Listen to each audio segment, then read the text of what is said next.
So what tools do I use to install and service central vac systems? Now, most of the tools we use are just your regular hand and power tools. Everybody knows what a screwdriver is. If you're in the vacuum business, you know it's vodka and orange juice. I'm talking about the ones that are a little bit more specialized here. Let's start with this, the rolling tape measure. I actually went many years without one of these, just using the regular tape measure or a piece of cord or whatever, but it is so nice. You reset that and you roll out the length of your hose, especially in your retractable hose installs, because those hoses can be up to 50 feet. And to make sure your piping run is adequate. Now, we've all done the just count the sticks of pipe, 8, 16, 24, 32. But it's nice to walk on the ground below your pipe run and measure off and make sure you've got enough length to hold that hose. So this is real handy. For cutting the pipe, now we love this Hayden pipe cutter. They have come up with the best design so far, and this is 30 years old. It remains to be improved upon. Just a little razor blade that pops out, and ooh, this will be fun to do one-handed. Okay, so a couple times around that pipe, and it cuts it completely square with no burrs.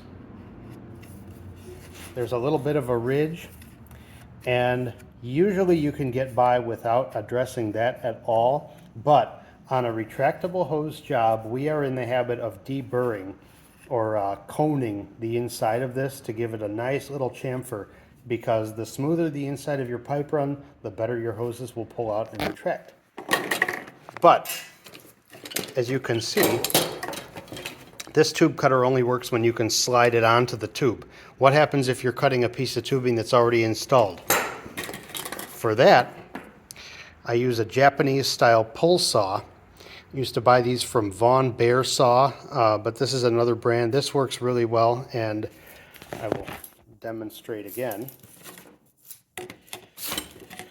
I went many years doing this with a hacksaw or a little sawzall, and not only is that slower, it's harder to get a nice square cut. Now that's a nice square cut, and there's very little in the way of burrs on there. You can take a lot of this off with just your fingers.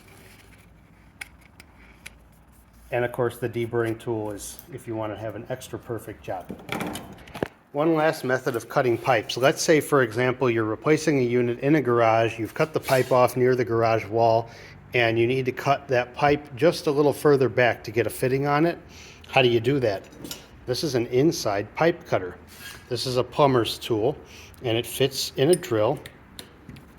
And this, when you go in, you can go around like that, and that produces a remarkably square cut after just a bit of practice. Now, it'll leave it full of burrs. You'll have to get the burrs off of it, but this is one of those where you don't need it real often, but when you need it, nothing else will do. There's another thing like that. Another plumber's tool is a cable saw. This is literally like a bicycle brake cable with two handles on it. And this comes in really handy when you don't physically have room to get this in and make your cut on the pipe. You can take this cable, loop it around the pipe, you pull, pull, pull, pull, pull, and it melts its way through that pipe. Now these are kind of consumable. They're only good for, a handful of uses, but they're cheap, so not a big deal. Another thing to have in your tool bag. What else we got? Stud finder. Obviously, you know what a stud finder is. That's how you found me in this video. I have never cared for the electronic stud finders. I find them to be not only more expensive and troublesome, but also less accurate than the simple magnetic kind that finds the drywall screws and sticks to those from through the drywall. The only time this might not be the ticket for you is if you're trying to find the studs in a thick plaster wall or something like that. Not going to do much for you then, but awesome tool and very inexpensive. And it sticks to the inside of your van so that it doesn't get lost. Oh, let's see.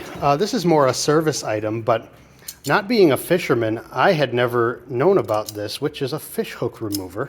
This particular one a client gave to me, and it is what I use to reach in and fish out a blockage from the end of a hose or from the elbow inside the wall or something, or to grab, like, let's say your low voltage wire slips down inside the wall, you can grab that and pull it real nice. I'll mention these. My favorite kind of wire cutters also have a crimping die on there. These are made by Klein, though Channel Lock makes a very similar pair with the turquoise blue handles. Make you think you're crimping wires on the beach. Okay, the Magic Spray. This used to be sort of a save your behind if your retractable hoses weren't going in right. I recommend this as a final treatment on any install with retractable hoses, especially when you're using socked hoses. This treatment in each inlet really makes those hoses slide in and out like butter. It doesn't have to be food grade, but you know, sometimes I just can't help myself and I'll nibble on those vacuum hoses, and so I like that extra reassurance. What else? So for pilot bits, the best pilot bits come for free from the dry cleaner. These kind of hangers. That yellow wire, that mustard colored wire, you take your wire cutters and you cut at an angle. And yes, I know you can buy pilot bits. I have, sometimes I still do, but I'll tell you what, for free, that's awesome.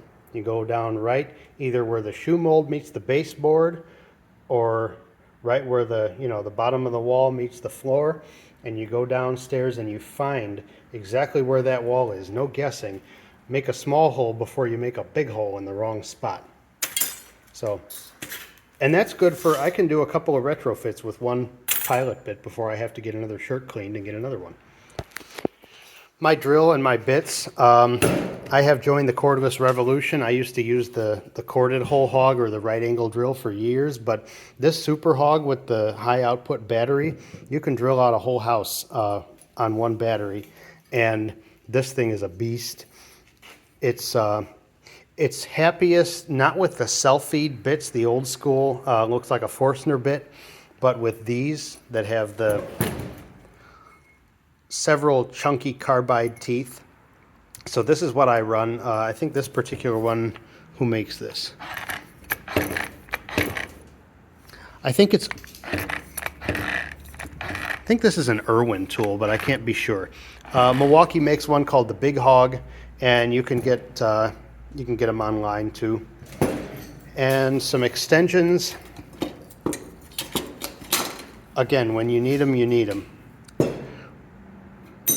So you can get the kind with a set screw if you like doing everything the hardest possible way, but these kind with the little quick lock collar are awesome. You just have to make sure that your hole saw arbor will fit your extension, because some hole saws have a smaller arbor and they won't lock in there for you. So there's that. I've heard of people that can drill out the bottom of a wall from the top of the wall. You know, you can put like 8 feet of extensions together.